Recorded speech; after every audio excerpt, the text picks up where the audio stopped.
Imagina una familia que conquistó el mundo, solo para ser destruida por la misma ambición que la construyó. Esta no es solo una historia de fama reluciente, sino del profundo costo oculto en las sombras. Comenzamos en la cima, 50.000 voces rugiendo por los Jackson 5, pero tras el telón, su arquitecto observaba no con orgullo, sino con un frío cálculo. Esta es la crónica de un imperio deslumbrante y las profundas grietas en sus cimientos. Una saga de cómo un sueño forjado en una pequeña casa de Indiana conduciría a un legado de traición, escándalo y una tragedia inimaginable. Lo que están a punto de presenciar no es un simple colapso, sino un desmantelamiento calculado, un desmoronamiento a cámara lenta donde la traición más profunda no vino de fuera de la familia, sino desde dentro de su propia sangre. Nueva evidencia revela cómo las grietas en los cimientos llevaron no solo a una caída en desgracia, sino a una serie de tragedias escalofriantes e interconectadas, cada una más devastadora que la anterior. Esta es la historia no contada de cómo el sueño se agrió, y de cómo las mismas herramientas usadas para construir el imperio se convirtieron en los instrumentos de su destrucción. El rugido era algo físico, una ola gigante de adulación estrellándose contra las luces del escenario. En el centro de ese resplandor cegador, un solo guante de lentejuelas cortaba el aire, dirigiendo el éxtasis de 50.000 almas. Este era el pináculo, el sueño de la familia Jackson hecho manifiesto en la forma electrizada de Michael, sus hermanos moviéndose en una armonía perfecta y pulida detrás de él. Por un momento, el mundo era suyo, un reino construido sobre ritmo y melodía. Luego, la música se desvaneció, los gritos se disolvieron en un eco hueco, y la imagen se desvaneció para revelar un escenario vacío y silencioso años después. Un solo y polvoriento foco de luz no iluminaba más que un olvidado soporte de micrófono, un fantasma de la gloria que una vez fue. Observando desde las sombras, incluso en ese momento de triunfo, estaba el arquitecto. Joe Jackson estaba entre bastidores, una silueta de cálculo severo en medio del torbellino caleidoscópico. Sus ojos no seguían la alegría de la actuación, sino su precisión. No veía hijos, sino activos en un balance. El calor de los focos nunca lo alcanzaba. En sus manos, el sueño de una dinastía musical no se nutría, se forjaba, se martillaba hasta darle forma a través de una disciplina que rayaba en la tiranía, un régimen donde la infancia se intercambiaba por ensayos y el afecto era una moneda que nunca se gastaba. Él era el titiritero, y los hilos se tensaban con expectativa y miedo. Esta es la historia de lo que costó ese forjado. Es una crónica de un imperio deslumbrante y de las profundas grietas que atravesaban sus cimientos, una saga de cómo una familia que conquistó el escenario mundial terminaría fracturada por la misma ambición que la construyó. Detrás de los éxitos número uno y el glamour de lentejuelas yacía un laberinto de rivalidades que enfrentó a hermano contra hermano, de escándalos que se derramaron desde mansiones hasta tribunales, de traiciones que cortaban más profundo que cualquier titular. Desde una pequeña casa en Gary, Indiana, hasta las vertiginosas alturas de la fama y hacia un largo y persistente legado de dolor y controversia, este es el ascenso y el desmoronamiento de los Jackson, una tragedia escrita no en el fracaso, sino en un éxito inimaginable. El crisol de este imperio no era un palacio, sino una pequeña casa de tablillas en el 2300 de Jackson Street en Gary, Indiana. A fines de la década de 1950, estaba perpetuamente llena de los sonidos de una familia en crecimiento, el roce de pies, la charla de hermanos, el bajo zumbido de la lucha económica proveniente de las acerías del exterior. El aire era espeso con el aroma de comidas compartidas y linóleo gastado, un mundo lejano de los escenarios relucientes por venir. Dentro de estas paredes estrechas, Katherine Jackson era la fuerza estabilizadora, una mujer devota cuya propia musicalidad se filtraba en los cimientos de sus vidas, sus dedos encontrando consuelo en el piano familiar o su viejo clarinete, llenando las habitaciones con melodías que ofrecían un escape temporal de la aspereza industrial más allá de las ventanas.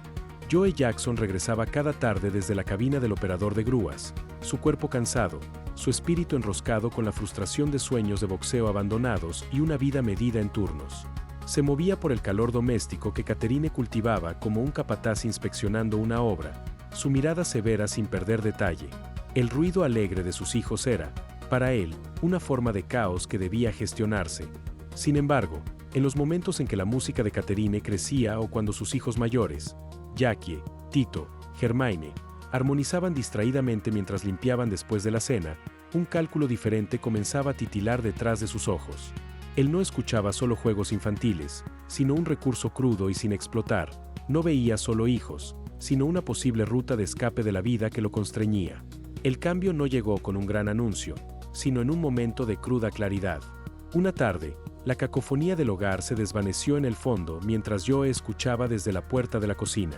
Tito, a quien se le había prohibido tocar la guitarra de su padre, había estado practicando en secreto, y ahora sus hermanos se reunían a su alrededor, sus voces tejiendo una armonía sorprendentemente sólida y llena de alma sobre los acordes.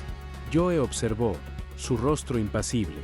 En ese sonido crudo, sin pulir, escuchó el eco de las bandas de blues en las que una vez había tocado, pero refinado por la juventud y la sangre, un sonido con potencial comercial. El último vestigio del trabajador frustrado se disolvió, reemplazado por la determinación de un gerente resuelto. Y así, la música en la casa Jackson cambió de un pasatiempo a un régimen. La casa en Jackson Street, una vez un refugio, se convirtió en una guarnición bajo un nuevo mando. A la mañana siguiente, la armonía casual fue reemplazada por un horario grabado en piedra. Las tareas escolares eran un breve intermedio entre agotadores ensayos de 5 horas. Las tablas desgastadas del suelo de la sala se transformaron en un campo de entrenamiento donde los chicos, Jackie, Tito, Hermione, Marlon y un pequeño y asombrado Michael, eran entrenados en voces y coreografía hasta que sus pequeños cuerpos dolían.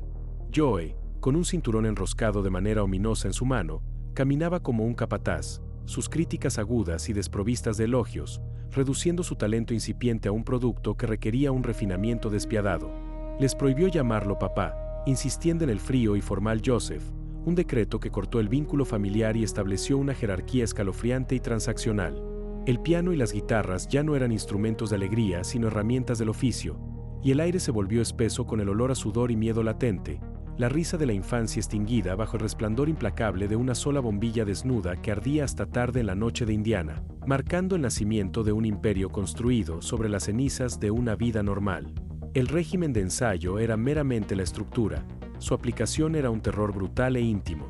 El chasquido del cinturón de Joe o el rápido revés se convirtieron en la puntuación para una nota fallida o un paso vacilante, una violencia tan rutinaria que los niños aprendieron a estremecerse antes de que el golpe llegara, sus pequeños cuerpos tensándose en silenciosa anticipación. Sin embargo, esta moneda física de miedo fue superada por una guerra psicológica más insidiosa, que convertía en arma las mismas inseguridades de la infancia. Para el joven Michael, ya dolorosamente cohibido, la fría mirada escrutadora de su padre se posaba en su rostro, llevando al apodo deliberado y humillante nariz grande, una crueldad calculada diseñada para forjar un intérprete a través de la vergüenza. El trauma fue visceral. Michael confesaría más tarde que vomitaba con solo ver a su padre, su cuerpo rebelándose contra el miedo opresivo que saturaba su hogar. En este clima, donde Joseph reemplazaba a papá, el amor se volvía condicional, una recompensa retenida y el afecto un pasivo estratégico,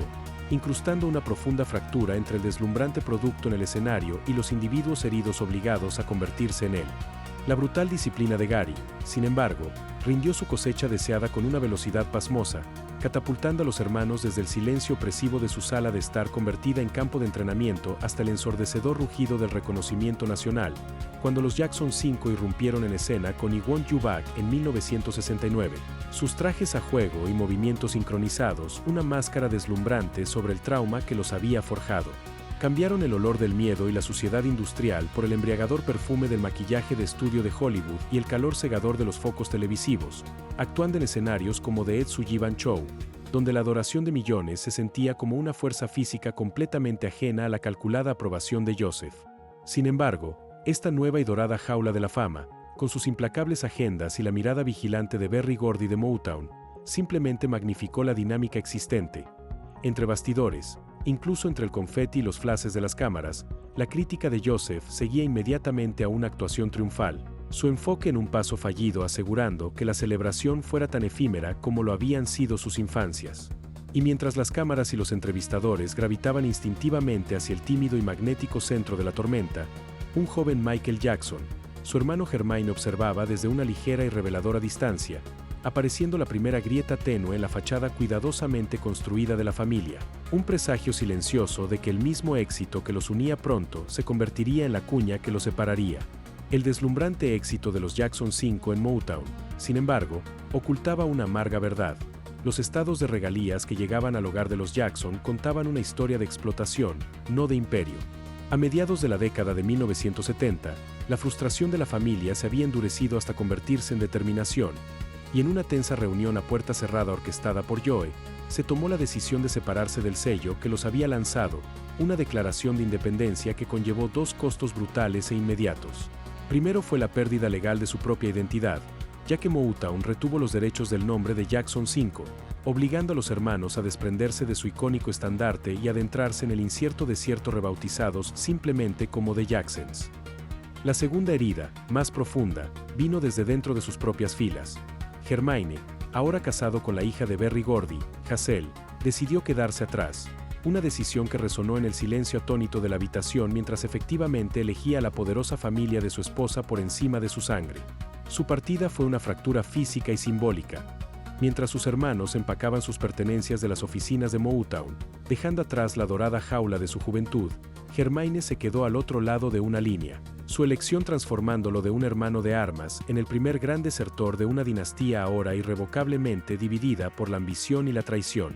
La fractura en Motown no fue una ruptura limpia, sino una escisión que lanzó dos trayectorias separadas y hostiles hacia la estratosfera en solitario. Los años 80 amanecieron no como un nuevo capítulo para los hermanos, sino como una arena marcadamente dividida donde las listas de éxitos se convirtieron en un marcador para la amargura fraternal. Mientras las baladas sinceras de Hermione como Daddy's Home obtenían un aplauso educado en las listas de R&B, el Off the Wall de Michael detonaba en el panorama pop, su éxito sísmico medido en placas de platino y una ubicuidad cultural que dejaba los logros de su hermano, por cruel comparación, como notas al pie provincianas. La sala de ensayos compartida en la infancia, otrora un sitio de terror colectivo, fue ahora suplantada por estudios separados y competidores. El sonido del triunfo de un hermano se convirtió, para el otro, en un ensordecedor recordatorio de su propio eclipse. Esta envidia corrosiva, alimentada durante años a la sombra de la estrella ascendente de Michael, encontraría su expresión última y venenosa no en una discusión privada, sino prensada en vinilo, la canción de desprecio de Hermione de 1991 Word to the Bad, una utilización pública de su historia y dolor compartidos como arma, transformando las listas de éxitos pop de un campo de batalla en una escena del crimen donde un hermano apuntaba directamente al corazón del otro. Pero la turbulencia familiar no se limitó al estudio de grabación o al resplandor de las listas. Hizo metástasis en los espacios privados y domésticos donde los hermanos, sin haber aprendido un modelo de afecto saludable, replicaron la violencia y el control de su crianza en sus propios hogares. La imagen pulida de The Jacksons se fracturó en informes policiales y demandas de divorcio, revelando que el matrimonio de Jackie Jackson con Enid Arden era un ciclo de infidelidad y abuso físico tan severo que culminó en una orden de restricción. Su supuesto romance con Paula Abdul, según rumores, terminado en un embarazo interrumpido, un eco lúgubre de la propia prolífica infidelidad de su padre. La volatilidad de Randy Jackson resultó aún más peligrosa, escalando desde una persecución violenta de una exnovia hasta la puerta de la casa de Tina Turner, donde un disparo perforó brevemente la tranquilidad del enclave de celebridades, hasta una posterior condena por golpear a su esposa, Elisa Safi, siendo un programa de tratamiento de 30 días ordenado por la corte una formalidad sin sentido al rechazar la consejería y continuar el abuso. Estos no fueron escándalos aislados, sino síntomas de una enfermedad más profunda, una demostración de que el legado de la dinastía no era meramente musical, sino una herencia tóxica de brutalidad, donde los hijos, entrenados para ver a las personas como instrumentos, convirtieron a sus propias familias en campos de batalla privados. Sin embargo, la modalidad de guerra doméstica de los hermanos, brutal como era, palidecía ante el cautiverio más insidioso diseñado para su hermana LaToya, una prisión dorada construida no con puños, sino con contratos y coerción psicológica. En un lúgubre eco del control gerencial de su padre, Joe Jackson contrató a Jack Gordon para supervisar la carrera de LaToya, una decisión que le entregó a un depredador que rápidamente se redefinió como su protector, forzándola a un matrimonio secreto en 1989 que la separó de la familia por completo. Su vida se convirtió en un estudio de opresión silenciosa y lujosa, sus finanzas controladas, sus movimientos vigilados, su propia imagen comercializada en el resplandor clínico de una sesión forzada para Playboy que vendió 8 millones de copias, transformando su cuerpo en una transacción intermediada por su marido. Aislada y aterrorizada, vivió como una prisionera en su propia casa, soportando golpizas cuando buscaba escapar, hasta que en 1996 su hermano Randy, en un raro acto de rescate familiar, la ayudó a huir del hombre que había convertido su vida en una jaula con fines de lucro, una victoria fugaz que subrayaba como el apellido Jackson, otrora un escudo, se había convertido en un blanco para aquellos que veían a sus miembros no como personas, sino como activos explotables. La órbita del caos familiar, un vórtice de traiciones internas y escándalos públicos, no pudo contenerse dentro de su propio linaje, su gravedad atrayendo a otros hacia un destino más oscuro, una verdad entregada en 1994 con la fría imagen inmóvil de una piscina. Tito Jackson recibió la llamada de que su amor de la secundaria y exesposa, Dee Dee, madre de sus 3 hijos, había sido encontrada sin vida en esa agua, un reporte oficial apresuradamente etiquetándolo como un ahogamiento accidental. Sin embargo, la misma premisa era un absurdo escalofriante para cualquiera que la conociera. Dee Dee no sabía nadar, un hecho que transformó el sereno azul de la piscina en una grotesca e imposible escena del crimen. Sus hijos, armados con un dolor más agudo que cualquier argumento legal, llevaron su caso a los tribunales, alegando que su adinerado novio empresario la había golpeado hasta la muerte por préstamos impagos y había escenificado el ahogamiento, una narrativa que la familia, con su escepticismo ganado a pulso hacia las historias oficiales, creyó sin cuestionar. La posterior condena ofreció un cierre sombrío y vacío, el novio encarcelado mientras mantenía su inocencia, pero dejó una cicatriz permanente de un tipo diferente de tragedia en los Jackson, un recordatorio de que el daño colateral de su mundo tumultuoso podía ser fatal. Mientras la justicia se servía en la sala del tribunal, la muerte dejó una cicatriz permanente de desconfianza y tragedia en la familia. Sin embargo, incluso mientras lidiaban con este horror externo, el pecado original de la dinastía Jackson, la traición en su mismo corazón, continuaba supurando en las sombras del matrimonio de Joe y Catherine, una vida secreta de décadas que ahora amenazaba con salir a la luz. Ese pecado original no fue un escándalo singular y explosivo, sino una hemorragia silenciosa de respeto que duró décadas, una vida paralela meticulosamente construida a la sombra de la oficial.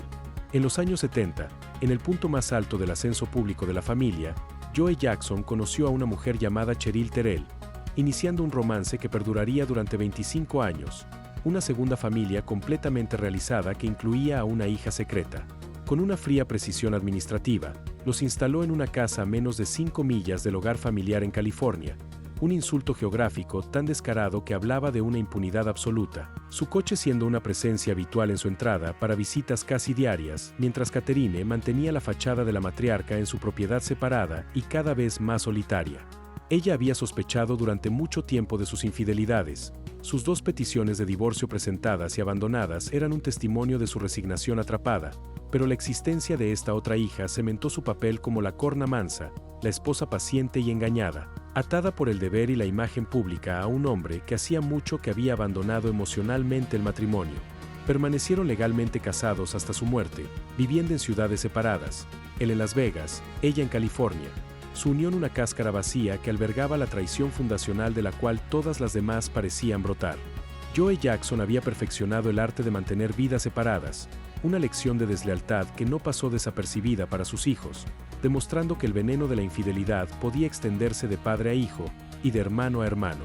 El veneno de la infidelidad, tan meticulosamente destilado por Joe, encontró su expresión más potente y devastadora no en una segunda familia secreta, sino en el robo de una desde dentro de la hermandad misma. La tumultuosa relación de Randy Jackson con Alejandra Oasiasa, la madre de sus 2 hijos, ya se estaba fracturando cuando Hermione, en un acto asombroso de traición fraternal, comenzó a cortejarla, su interés culminando en una ceremonia de boda secreta que era la antítesis de la pompa pública de la familia, un acto clandestino que quemó el último puente entre ellos. Mientras Hermione y Alejandra construían una nueva vida, teniendo 3 hijos propios, un silencio frío y permanente descendió entre los hermanos. La represalia de Randy fue financiera y absoluta, suspendiendo los pagos de manutención infantil para sus propios hijos, un golpe punitivo que Hermione enfrentó con un desconcertado sentido de derecho, reprendiendo públicamente a Randy por dejar que las emociones interfirieran con el deber paternal y urgiéndolo a ser un hombre, una asombrosa falta de conciencia de la bomba emocional que él mismo había detonado.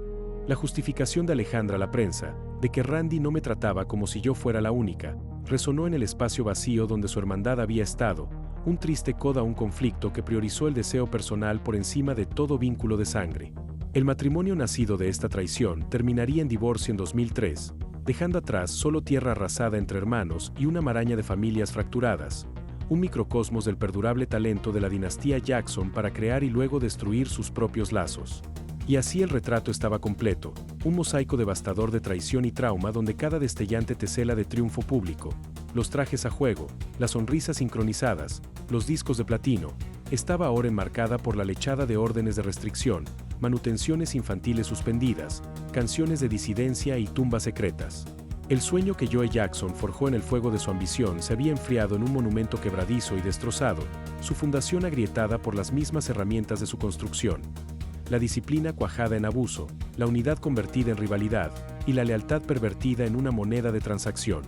La familia que se había movido como una sola bajo un único foco ahora estaba aislada en piscinas separadas de su propia creación, el sonido armónico de sus primeros éxitos ahogado por los ecos disonantes de guerras privadas, dejando atrás una pregunta escalofriante que pendía en el silencio después de que la música se detuvo, habiendo conquistado el mundo. ¿Qué reino del corazón, qué santuario de confianza, les quedaba por gobernar? En el epicentro de este imperio en ruinas, soportando el peso insoportable de sus contradicciones, estaba su creación más luminosa y dañada, Michael Jackson, un rey cuya corona estaba tejida de las mismas espinas que habían estrangulado el árbol familiar, ahora reinando en una soledad de su propia y espectacular creación. Sin embargo, para Michael, la cúspide de la fama era indistinguible de la cúspide de la soledad, una jaula dorada de su propia construcción donde el ensordecedor rugido de una multitud en un estadio se disolvía en el profundo silencio de las cavernosas salas del rancho Neverland. Aquí, la infancia recuperada que tan desesperadamente buscaba, las atracciones de feria inmóviles en el anochecer californiano, el teatro vacío perpetuamente preparado para caricaturas, las estatuas de tamaño natural de niños congelados en el juego, servía tanto como santuario como fortaleza, un mundo meticulosamente elaborado diseñado para mantener a raya a los fantasmas de Gary. La paradoja era absoluta. El hombre que comandaba la adoración de millones estaba paralizado por las inseguridades que su padre había convertido en armas, sus transformaciones físicas y hábitos de reclusión un eco directo y trágico del cruel apodo de Joseph y del escrutinio implacable de la sala de ensayo. En este reino de su propio diseño, Michael era tanto el monarca absoluto como el prisionero solitario, una figura rodeada por una familia sustituta de empleados y jóvenes invitados pero completamente aislado, las mismas paredes construidas para protegerlo ahora convirtiéndolo en un espectáculo cautivo. La fortaleza, sin embargo, no era impermeable. Al crear un mundo donde finalmente tenía el control, Michael había construido inadvertidamente un escenario para un nuevo tipo de tragedia, y el santuario de Neverland, diseñado como un escape del legado familiar, estaba a punto de convertirse en el epicentro de un escándalo que amenazaría con desmantelar no solo su legado, sino cualquier último vestigio de la imagen cuidadosamente curada de la dinastía Jackson. Las murallas de la fortaleza de Neverland, construidas para mantener al mundo a distancia, fueron violadas no por la fuerza sino por una única y devastadora demanda judicial en el verano de 1993, cuando las acusaciones de abuso sexual infantil presentadas por Evan Chandler en nombre de su hijo, Jordi, detonaron un incendio mediático que reformuló al excéntrico rey del pop como un depredador monstruoso. El cegador e implacable destello de las cámaras de los paparazzi, ahora acampadas permanentemente fuera de los portones de hierro forjado del rancho, reemplazó el suave brillo de la noria, y las tensas y silenciosas conversaciones entre los miembros de la familia ya no eran sobre coreografías, sino sobre responsabilidad legal, mientras la dinastía Jackson enfrentaba una amenaza existencial que obligaba a sus fracturados miembros a formar un círculo defensivo y profundamente dividido. Algunos hermanos ofrecieron un tibio apoyo público en los escalones del tribunal, mientras que otros se retiraron en un silencio pragmático, sus dudas privadas y temores de contagio reputacional reflejando el voraz y sentencioso cambio público de la adoración a la condena. En una desesperada y pragmática movida nacida del mismo instinto de controlar la narrativa que había construido su santuario, los asesores de Michael orquestaron un polémico acuerdo multimillonario, una transacción que compró el silencio de los Chandler, pero que, en el tribunal de la opinión pública, cementó una sombra permanente de culpa. El acuerdo proporcionó una paz costosa y temporal, enterrando los escombros de esta primera explosión, pero dejó el terreno de su legado inestable y preparado, estableciendo el patrón de acusación y resolución financiera como una plantilla peligrosa para el evento sísmico que sacudiría a la dinastía hasta sus cimientos una década después. El terreno inestable del acuerdo de 1993 se dio por completo en el invierno de 2005, cuando Michael Jackson se enfrentó a un juicio en Santa María, California, en The People v. Michael Joseph Jackson, un espectáculo global que desmanteló sistemáticamente los últimos vestigios de su persona pública. Durante meses, el mundo observó a un Michael demacrado y medicado, que a menudo llegaba en pijama y protegido por un paraguas, corriendo un diario calvario entre multitudes que gritaban y cámaras que destellaban hacia un estéril tribunal donde la fiscalía reformuló meticulosamente su santuario. Las caprichosas salas de juegos y los cines privados de Neverland se presentaron no como un refugio, sino como un laberinto elaborado de un depredador, su excéntrica generosidad reinterpretada como un acicalamiento calculado. Aunque su formidable abogado, Thomas Mesereau, lanzó un feroz contraataque sobre la credibilidad de la familia acusadora, los Arvizo, y el jurado finalmente emitió un veredicto de no culpable en todos los cargos, la victoria fue hueca y pírrica. El juicio ya había dictado su verdadero veredicto, grabando una narrativa sórdida permanentemente en la conciencia pública y cobrando un precio catastrófico, drenaje financiero, evisceración psicológica, dejando a Michael como un fantasma de sí mismo, un rey destrozado gobernando sobre las ruinas calcinadas de su legado, más aislado que nunca al entrar en un capítulo final y desesperado. Los años posteriores al juicio fueron una lenta y angustiosa caída libre, un colapso financiero y físico que hizo que la dorada jaula de Neverland pareciera un recuerdo lejano y soleado. Paralizado por las deudas y despojado de los últimos vestigios de su privacidad, Michael fue acorralado en una esquina de la que la única salida parecía ser un retorno al mismo escenario que había llegado a temer, una agotadora residencia de 50 conciertos DCC de Londres, una apuesta hercúlea para resucitar tanto su fortuna como su nombre. Los ensayos en el Staples Center se convirtieron en un eco lúgubre y de alto riesgo de aquellos ejercicios infantiles en Gary. Una vez más, el destino financiero de la familia descansaba sobre su actuación, y una vez más, el patriarca fue convocado de vuelta al timón, con Joe Jackson reincorporado como un severo asesor, su presencia un escalofriante recordatorio de los orígenes transaccionales de todo. Pero el motor de este regreso fallaba peligrosamente. Un Michael demacrado y vestido con suéteres, su voz un inquietante susurro de su antiguo poder durante los calentamientos vocales, se movía por la deslumbrante y alta producción escénica como un fantasma, sostenido por un equipo rotativo de médicos que manejaban su dolor e insomnio con una peligrosa mezcla de recetas. A medida que la noche inaugural en Londres se acercaba inexorablemente, la implacable maquinaria del regreso avanzaba a trancas, una última y desesperada función donde la estrella ya no era un participante voluntario sino un activo agotado, funcionando con un combustible volátil de obligación, necesidad farmacéutica y la inflexible ambición de la dinastía que lo había creado, una combinación tan fatal como la historia familiar que lo había llevado a este precipicio. En la mañana del 25 de junio de 2009, el frenético ritmo de alto riesgo de los ensayos en el Staples Center dio paso a un aterrador silencio en una mansión alquilada en Holmby Hills, donde Michael Jackson yacía sin vida en su dormitorio, su médico personal, el Dr. Conrad Murray, en un estado de pánico y resucitación inútil mientras las sirenas de los paramédicos cortaban el sol de California. La camilla cubierta con una sábana sacada bajo el resplandor de las cámaras que destellaban marcaba no un paso pacífico sino el catastrófico y último fracaso de un sistema, un cuerpo llevado más allá de sus límites por una vida de actuación, deuda y expectativa dinástica, su colapso tan repentino y violento como la cuerda de un piano que se rompe. En cuestión de horas, la maquinaria global de la fama, que había pasado meses construyendo hacia una triunfal resurrección DCC, se estremeció y revirtió en un espectáculo de dolor crudo e incrédulo. El anuncio lloroso de Hermione Jackson a un bosque de micrófonos en el hospital, los fans desplomándose en vigilias espontáneas y llorosas desde Tokio hasta Times Square, y el inquietante y hueco silencio que pareció descender sobre el mundo mientras los presentadores de noticias repetían: el titular imposible. En un instante, el implacable impulso del regreso se hizo añicos en 1.000.000 de pedazos de especulación y pena. El rey del pop se había ido, dejando atrás un mundo desconsolado, una familia devastada y ahora sin líder, y un laberinto de asuntos pendientes, demandas inminentes y la profunda e inquietante pregunta de qué y quién lo había llevado a ese silencioso dormitorio en ese soleado día de junio.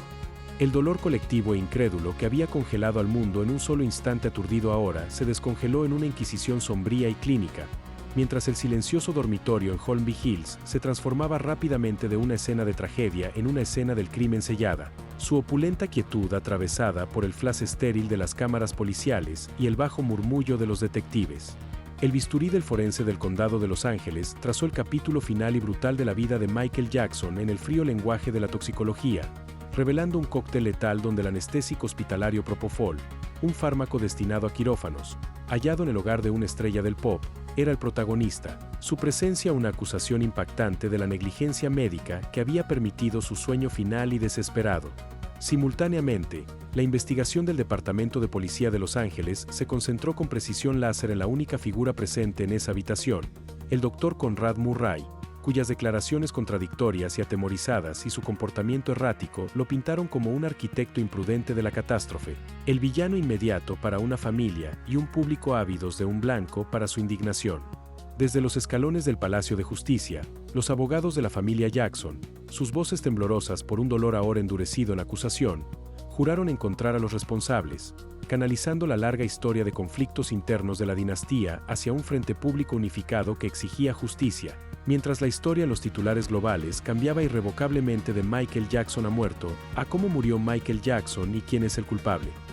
Cuando el Dr. Conrad Murray fue nombrado formalmente sospechoso principal en una investigación por homicidio involuntario, surgió del caos una figura única y culpable, pero el vial de propofol vacío sobre la mesa de noche apuntaba a un ecosistema de facilitadores mucho más grande y perturbador. Un sistema que los Jackson conocían demasiado bien, uno donde las necesidades del intérprete siempre habían sido secundarias a las demandas del espectáculo, y donde la dosis final y fatal era meramente la última transacción de una vida entera de ellas. El ajuste de cuentas legal por esa transacción final y fatal llegó al teatro estéril e iluminado por fluorescentes de una sala del Tribunal de Los Ángeles en 2011, donde el Dr. Conrad Murray fue juzgado por homicidio involuntario, un epílogo procesal, casi anticlimático, al shock global por la muerte de Michael. Durante 6 semanas, la Fiscalía expuso metódicamente un caso condenatorio de negligencia criminal, la administración imprudente del anestésico quirúrgico propofol en un hogar privado, la fatal distracción del doctor con llamadas y correos mientras su paciente yacía muriendo, y el retraso inconcebible en pedir ayuda. La débil sugerencia de la defensa de que Michael se había autoadministrado la dosis letal se desmoronó bajo el peso de la evidencia, y cuando la persona portavoz del jurado pronunció la palabra culpable, el sonido no fue recibido con vítores catárticos en la galería, sino con un silencio pesado y solemne. Desde el lado de la familia en la sala, donde Catherine, Joe y los hermanos habían permanecido como un frente unido de dolientes, solo hubo un exhalar colectivo y fatigado, un sombrío asentimiento de justicia hecha, pero ningún alivio. Mientras Murray, impasible, era llevado esposado para comenzar una sentencia que lo vería cumplir solo 2 años. El veredicto se sintió como una jaula cerrándose sobre un solo y pequeño engranaje en una vasta y aún operante máquina. Respondía a la estrecha pregunta de quien administró la dosis, pero dejaba la inquietante pregunta más amplia sobre el ecosistema de facilitación y presión familiar que había llevado a Michael a ese dormitorio completamente sin resolver. Con el doctor tras las rejas, se cerró un capítulo de culpa legal, pero cuando las cámaras se alejaron del tribunal, encontraron a la familia Jackson aún de pie en la sombra de su pérdida, ahora forzados a enfrentar un legado mucho más complicado de lo que cualquier juicio individual podría resolver. Un legado que ellos mismos habían construido y por el que habían sido destruidos. El cierre legal del juicio de Murray, sin embargo, fue solo un preludio de una guerra más fría y prolongada, una batalla en la sala de juntas por los despojos del reino, mientras el dolor de la familia se cuajaba en un amargo desafío legal contra la fortaleza del patrimonio de Michael. En 2012, Catherine Jackson, flanqueada por asesores e impulsada por hermanos con dificultades financieras como Hermione y Randy, presentó una demanda contra los albaceas, John Branca y John M. Secklein, impugnando la validez del testamento de Michael de 2002, que había puesto sus bienes en un fideicomiso para su madre e hijos mientras excluía a la mayoría de sus hermanos y hermanas. La demanda, que alegaba influencia indebida y fraude, fue planteada no como una simple disputa sucesoria, sino como la culminación de una vida de desconfianza y dependencia, un asalto final y desesperado contra la entidad legal impenetrable que ahora controlaba el legado multimillonario al que ellos sentían tener derecho. Durante años, el lenguaje seco y denso de los escritos legales chocó con las frías y eficientes declaraciones públicas del patrimonio, el marcado contraste entre las lucrativas ganancias póstumas de DCC y los acuerdos con Cirque du Soleil y las afirmaciones de la familia de haber sido excluidos pintaban un cuadro de una dinastía ahora dividida entre sangre y negocios. Finalmente, los tribunales desestimaron el desafío familiar, respaldando a los albaceas y validando su gestión por haber rescatado las finanzas de Michael de la ruina, una derrota legal definitiva que solidificó la pérdida de control de la familia y marcó su desconexión final y formal de la fuente principal de la fortuna Jackson, dejándolos como meros espectadores del reinado perpetuo y rentable de Michael Jackson, Inc., un reino que habían ayudado a crear pero que ya no podían reclamar. La gran empresa familiar Jackson, nacida en el crispado espacio de una sala de estar en Gary, había llegado a su inexorable conclusión, y el balance final se presentó no en dólares, sino en un escalofriante inventario de ruina humana. El plan de Joe Jackson para una dinastía unida y conquistadora del mundo yacía en ruinas, la misma disciplina y ambición que forjó a los Jackson 5 habiéndose convertido en los agentes corrosivos de su disolución. El reino que él imaginaba ahora existía solo como satélites fragmentados y en órbita, algunos luchando, otros en silencio, girando alrededor de la fría y brillante estrella del patrimonio póstumo de Michael, una entidad corporativa gestionada por extraños, sus ganancias un monumento perpetuo e irónico a las infancias sacrificadas para ganarlas. El silencio que siguió a décadas de ruido fue profundo, las salas de ensayo permanecieron vacías, el hogar familiar un museo de una unidad que ya no existía, el único sonido perdurable un eco inquietante y melancólico de las primeras melodías de piano de Catherine, ahora la banda sonora de un legado de fractura irreversible. Habían, por cualquier medida externa, ganado el mundo, pero el costo fue el alma colectiva de la familia misma, la confianza entre hermanos incinerada por la traición, los lazos del matrimonio destrozados por la violencia y la infidelidad, el simple santuario del hogar para siempre envenenado por el recuerdo del cinturón del sargento instructor y el abrazo negado. Este fue el definitivo y trágico punto de no retorno. El sueño estaba muerto, el imperio fragmentado, y los sobrevivientes se quedaron con nada más que los ecos de su propia ruina espectacular, el escenario ahora listo para un acto final no de dinastía, sino de supervivencia individual y memoria disputada. En la quieta y soleada calma de la finca de Calabazas, Catherine Jackson se movía por habitaciones que ahora eran más archivo que hogar.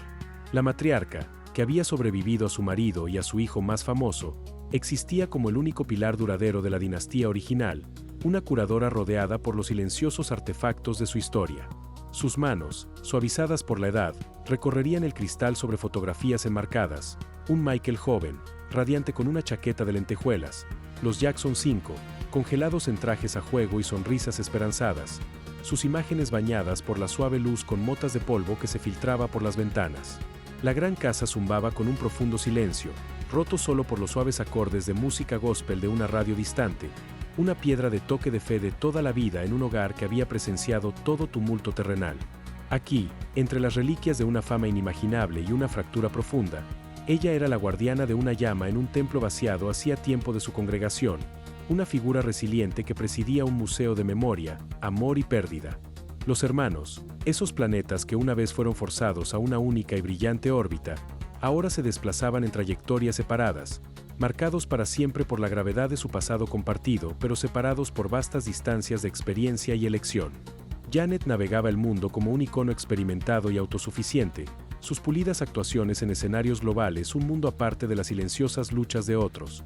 Hermione perseguía proyectos esporádicos, para siempre ensombrecido por el fantasma de una rivalidad que solo parecía seguir combatiendo. Randy y otros vivían en diversos grados de oscuridad o reinvención forzada. Los teléfonos entre ciertos hermanos permanecían en silencio los días festivos, las viejas traiciones, por mujeres, dinero y el néctar venenoso del favor paterno, habían endurecido hasta convertirse en enemistades permanentes. Eran individuos ahora, no una unidad, sus vidas un mosaico fragmentado del colapso del imperio, algunos aferrándose a la marca desvaída, otros buscando el anonimato, todos ellos vivían de la larga e inquebrantable sombra proyectada por su propio apellido. Y en esa sombra, una nueva generación daba sus primeros pasos deliberados. Los hijos de Michael, Prince, Paris y Vigie, se asomaban al ojo público no como herederos que buscaban reclamar un trono, sino como jóvenes reflexivos navegando una herencia de escala y dolor inimaginables. Se conducían con una dignidad serena, sus raras declaraciones públicas enfatizaban el corazón filantrópico de su padre por encima del espectáculo, su vínculo visible con su abuela Catherine un testimonio de un hilo sobreviviente de normalidad. No formaron un nuevo Jackson 5, no buscaban un foco nacido de una coreografía ensayada. En cambio, se movían con cautelosa intención, forjando identidades separadas de los patrones más destructivos de la dinastía. Su camino era de silenciosa autodeterminación y preservación. Eran los retoños creciendo a la sombra de un gigante caído, representando no un resurgir del viejo sueño, sino la posibilidad de un legado redefinido, uno de resiliencia, privacidad y un futuro desencadenado del brutal plan de sus orígenes. Desde las crudas y esperanzadoras armonías que primero escaparon de la apretada casa de tablillas en Gary, Indiana, hasta los cínicos gritos que llenaban estadios y resonaban en cada rincón del globo, el viaje de la familia Jackson se grabó en el mismísimo tejido de la cultura moderna, un cometa de brillo inimaginable dejando una estela permanente en el firmamento de la fama. Sus rostros se convirtieron en iconos universales, sus pasos de baile en un lenguaje global, su música en la banda sonora compartida de décadas de vida pública. Sin embargo ahora, en el resonante silencio que sigue a la nota final, ese legado resuena con una dualidad profunda e inquietante. El logro deslumbrante se erige como un monumento innegable al talento trascendente y la ambición implacable, pero está ensombrecido, irrevocablemente, por la tragedia íntima de su costo, un mito moderno de ascenso glorioso y caída devastadora, donde el artefacto más duradero no son los discos de platino o el guante de lentejuelas, sino la melancólica melodía de lo que fue sacrificado en su nombre. Y así, el documental no nos deja con una respuesta, sino con una pregunta persistente y resonante suspendida en el aire silencioso. ¿Valió la pena el dolor? ¿Podría la historia haberse desarrollado de otra manera? La saga de los Jackson resiste cualquier moraleja simple. Es una advertencia sobre el veneno de la ambición descontrolada y la fragilidad de la familia, pero también un testimonio innegable del poder asombroso del arte nacido bajo presión. Mientras un último y sencillo estribillo de piano de una de sus primeras baladas se desvanece en el silencio, nos queda la imagen indeleble no de la ruina, sino del origen. Los niños en esa pequeña sala de estar de Indiana, sus voces entretejiéndose tímidamente en un momento de pura y espontánea armonía, congelados en el tiempo antes de que el sueño se apoderara por completo y los transformara a todos. Es un eco conmovedor y desgarrador de lo que fue, de lo que nunca podría volver a ser, y de la compleja, hermosa y devastadora canción que fueron sus vidas.